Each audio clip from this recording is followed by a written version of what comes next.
Alden, it's word of the 8 and spotted si Alden sa NAIA Terminal 1 sa airport. And off to Korea, South Korea siya para umaten sa premiere night na Mission Impossible ni Tom Cruise. Ito yung interview kay Alden. Yay ka naman yun. Yes, yes. Mission Impossible? Let's go. Let's go. So, we're very privileged to have been invited sa premiere night na Mission Impossible Final Reckoning in Seoul.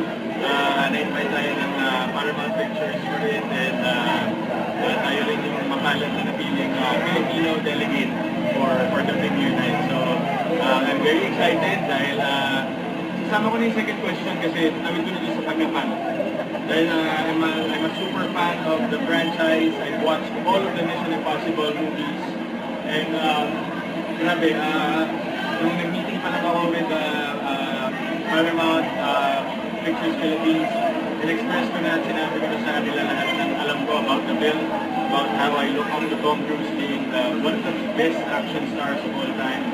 And hopefully one day, I can be like him. Face to face. Face to face, hindi ako nakikipagsuntukan sa kanya.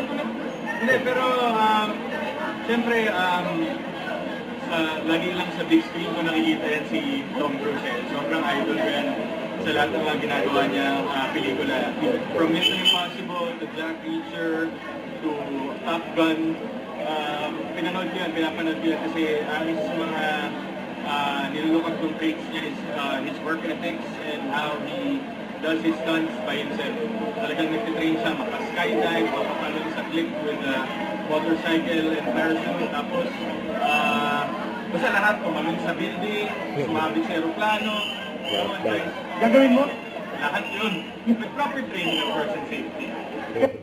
Don't forget to subscribe and click the notification bell for more updates. This is Richard in Action Vlog. Stay tuned for more videos. See ya.